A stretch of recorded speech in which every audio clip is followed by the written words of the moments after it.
Myles, how's it feel after these couple of weeks? There were two big tests, and you guys came through it. You got out with wins. Where do you feel like the team is right now? Well, they were two big tests going from Wake Forest all the way to NC State.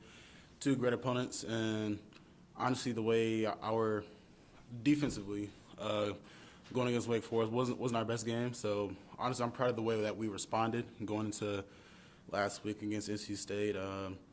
DBs were dialed in, D-line we was dialed in, linebackers was doing their thing, and offensively they've been very consistent past few weeks against both Wake Forest and NC State, putting up points, executing the play calling. So I think we're in a great spot as of right now.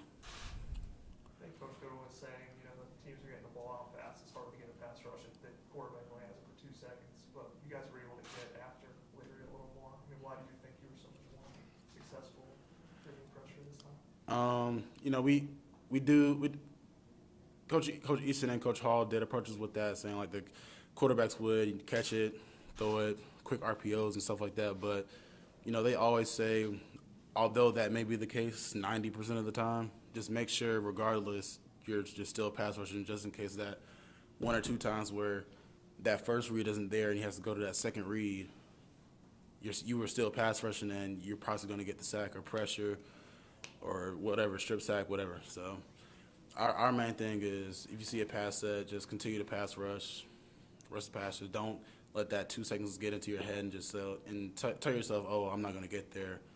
Just keep rushing the passer. Do you think at all in a couple weeks prior that was getting into your guys' head? That it's just they're going to get the ball out, we're not getting there, any of that?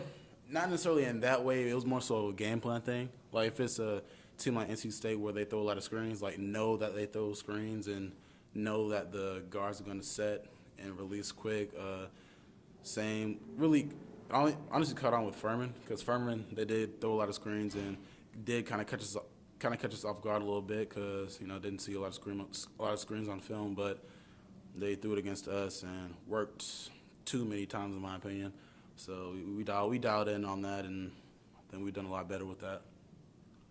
Myles, from game one to now past NC State, how do you feel like where do you feel like this defensive line's improved the most?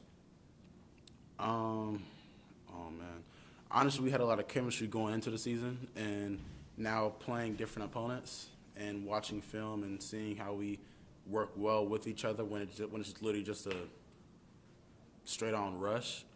I think we're very cohesive and have done really well and gotten a lot better with that from week one, playing against the run, really just striking at the point of attack, winning the line of scrimmage. I think we've done a better job at that. And honestly, winning the line of scrimmage at the snap of the ball, that's very huge and done a great job. Myles, I'm guessing the way you guys responded from Wake Forest to Saturday night against NC State, it's got to bring a lot of confidence to this unit and what you're doing going forward.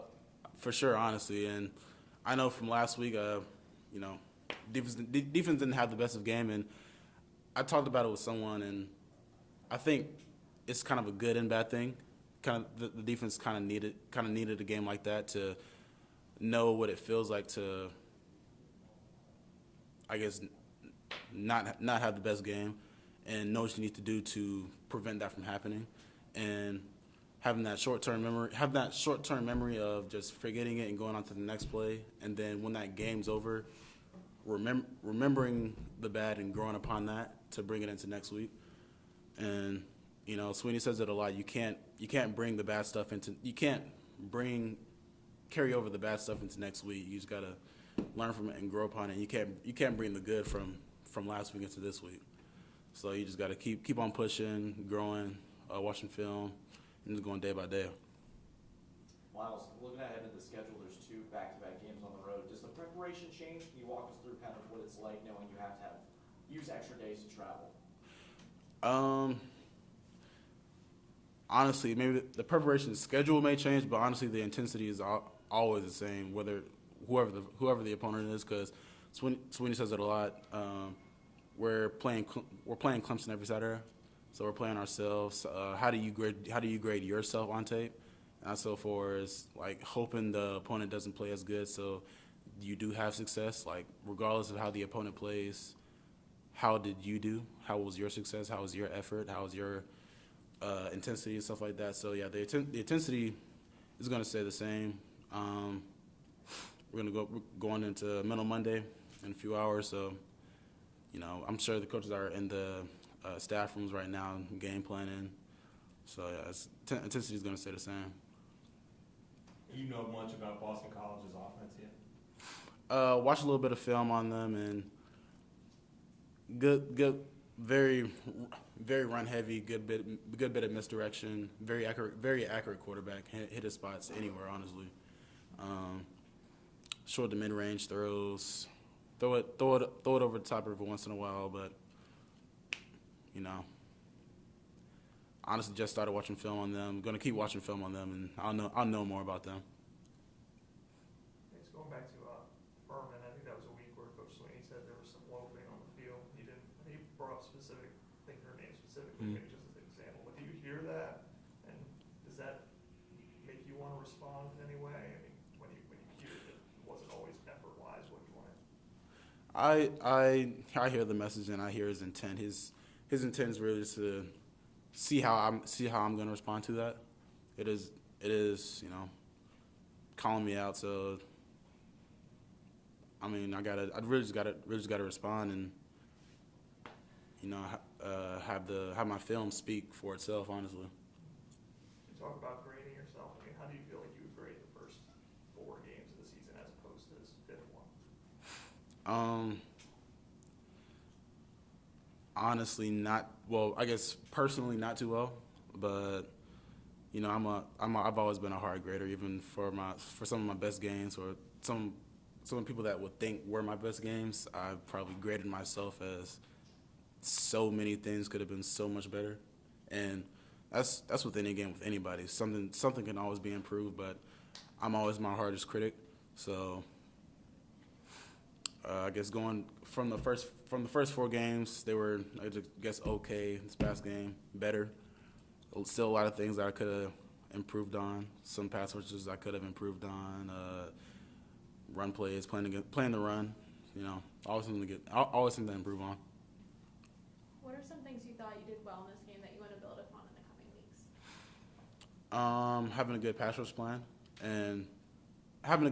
plan and being more consistent in that pass rush plan and film study, knowing the backfield sets and what they like to run out of those sets, and really just within the play call, knowing what I need to do and what I can do according to that backfield set and knowing what they like to do out of that. That's pretty much it. Any questions for Myles from Zoom? Hey, Myles. Sorry, Hey, Myles. Trevor Gross, CUTigers.com. No sacks in those first 2 games. 3 sacks in the last 3. Were they double teaming you at all in the first couple games?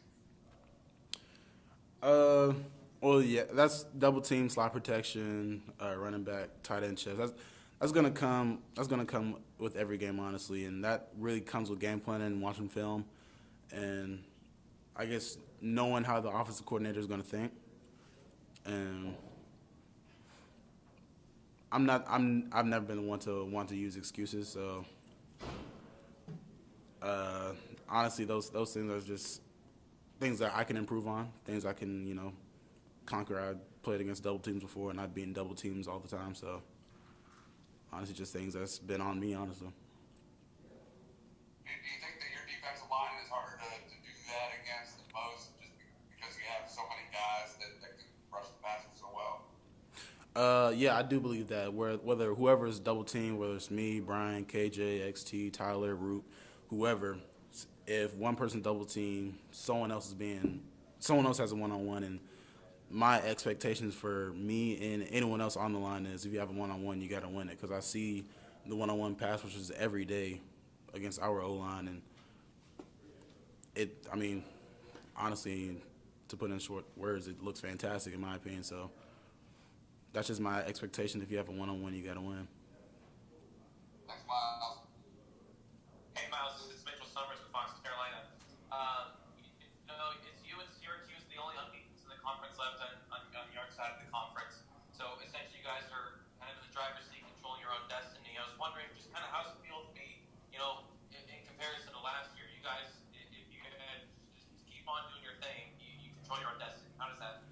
Yeah, that's the biggest thing, to be in the driver's seat of this entire thing. Because last year, it was not a good feeling being in the hotel on Friday nights, looking at NC State, looking at Wake Forest, and just hoping for I guess failure for one of those teams so that we could move up in the polls.